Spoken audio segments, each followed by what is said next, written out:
My name? ID on you. My name is Nanya. Daniel. Nanya. Dania. Nanya. Nanya. Yeah. Okay.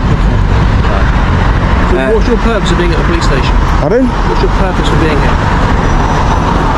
What's the purpose for being here? Yes. It's also going to need to have a purpose, do I? No, I'm just asking you a question. Yeah, appreciate that. Did you come to the station to report anything, or? I don't know. Fine. Okay. So you're going to be detained for a search, okay? Huh? The grounds for the search are that we've had the front staff say they've seen your CCTV cameras looking into vehicles, okay? As the officers step out of the police station, they immediately approach the auditor and demand to know what he is doing. The auditor calmly stands by his rights and refuses to explain himself, making it clear that he does not have to justify a lawful activity. Instead of respecting that position, the officer quickly escalates the situation and announces that the auditor is being detained for a search. The officer claims the reason is that staff saw him on CCTV looking into police vehicles. But there is a major problem with that argument. Simply looking at something in a public place is not suspicious or illegal. There is no general law preventing someone from observing or filming police vehicles, especially when those vehicles are parked in an area visible to the public. And obviously you've got your face covered at the moment, which makes What me powers are you suspect using? might be trying to conceal your identity from us as well. What powers are you using? We're using Section 1 of PACE Okay. of the Police Criminal Evidence Act, okay? What's your grounds for that search? I've literally just explained them to you, okay? Just reiterate it, please, if you don't mind. Oh, I've told you. Understand it. No, can you reiterate it? And Yeah. I need you to formally identify yourself, because you're about to make a massive mistake, okay? So the object of the search is look for anything for going equipped to steal, okay? The officer relies on Section 1 of the Police and Criminal Evidence Act 1984, commonly known as PACE, which gives police certain powers to stop and search people when there are reasonable grounds to suspect they are carrying stolen or prohibited items. But where is the evidence here? Nothing about filming or looking at police vehicles from a public area automatically suggests criminal activity. The officer then makes an even bigger leap by claiming the purpose of the search is to find out whether the auditor is equipped to steal from the vehicles.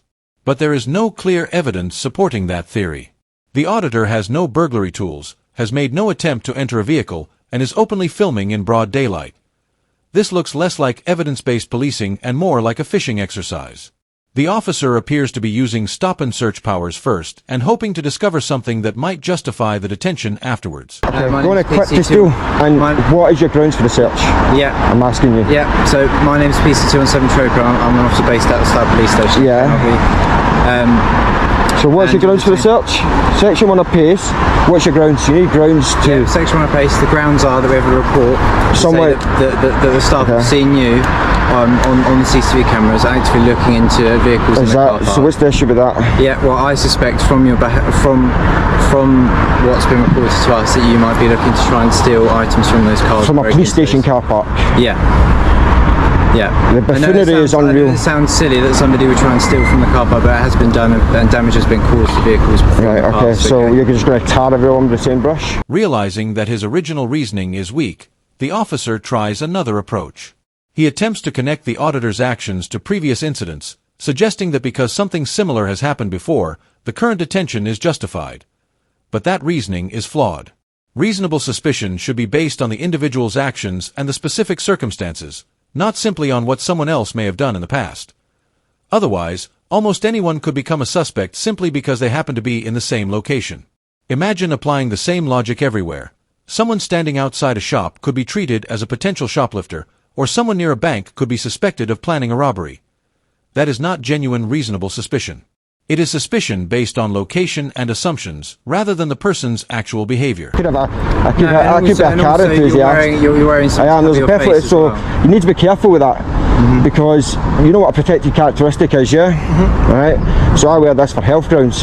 So in other words, you're going to discriminate against me because I'm wearing something for health grounds. You didn't ask me about my mask when you were talking to me, and I could have quite easily explained that. So Fine, have you got anything on you that you shouldn't have, or anything sharp at the moment? I need you to formally identify yourself. Okay. Yeah, I have, I've identified myself. No, formally identify yourself. 3 points identification. Yeah, PC Tropia, 217 is my shoulder number, based at Slough Police Station. And yourself? Acting Police Sergeant 2273. And you're an acting sergeant? Yeah. Right, what I'm going to tell you is, you're about to make a massive mistake, okay? Because you don't have grounds for a search. Okay. Right?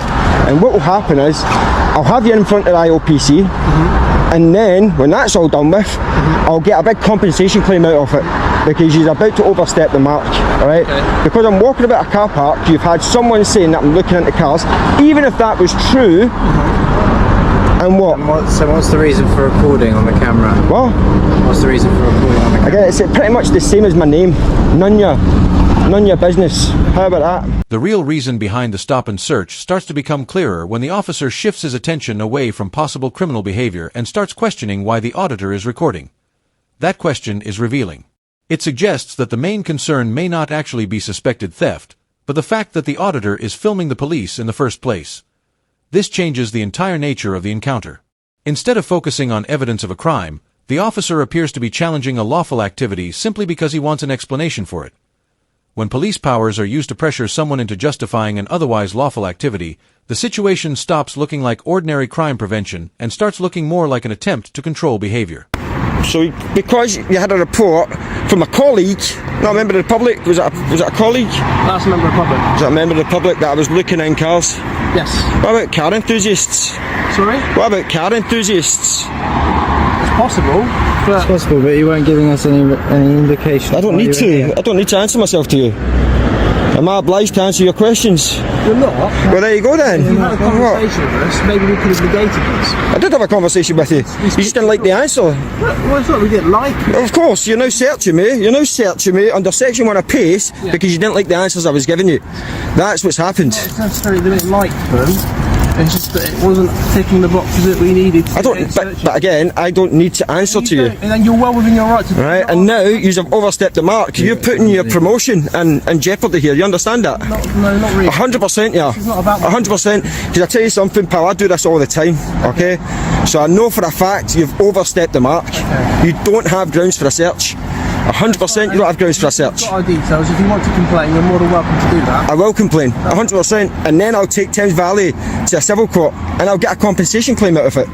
Under Section 1 of PACE, police need reasonable grounds for suspicion before carrying out a stop and search.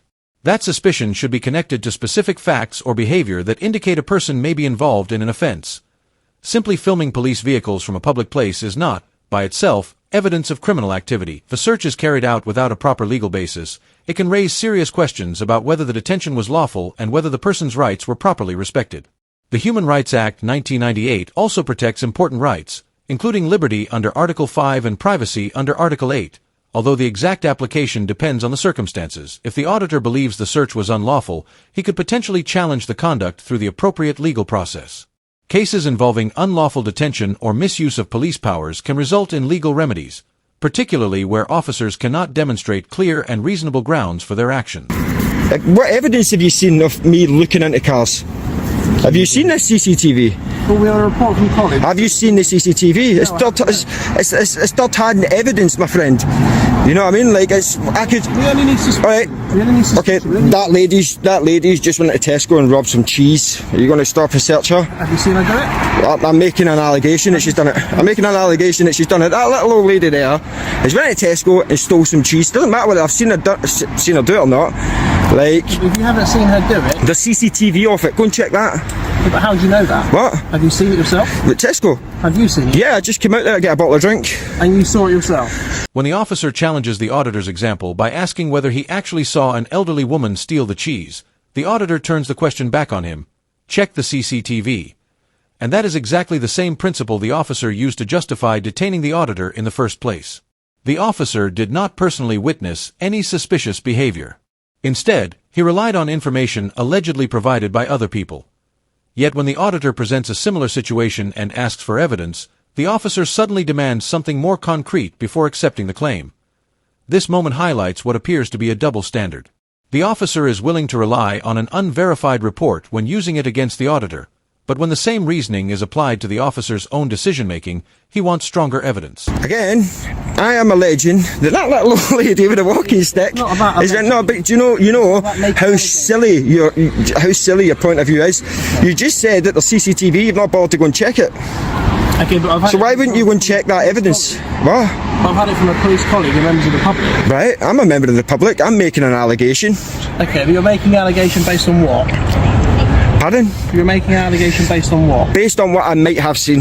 You might have seen. Yeah. Okay. Yeah, because they might have seen it. You've not checked the CCTV to corroborate what they've said. You know, the camera is a witness that doesn't lie. Instead of recognizing the importance of checking the evidence, the officer dismisses the idea. He says he does not need to verify the information because he has already heard it from a member of the public and a police colleague. But the auditor is not willing to let that argument go. He points out that he is also a member of the public and is making an allegation of his own. If the officer is prepared to rely on someone else's word, why dismiss the auditor's claim without giving it the same consideration? CCTV footage would provide something much more reliable. It is objective evidence that can be reviewed and verified, unlike second-hand information that may be incomplete, misunderstood, or exaggerated. If the officer genuinely wanted to establish what had happened and carry out a fair and lawful stop, checking the available CCTV should have been an obvious step before detaining someone based on an accusation alone.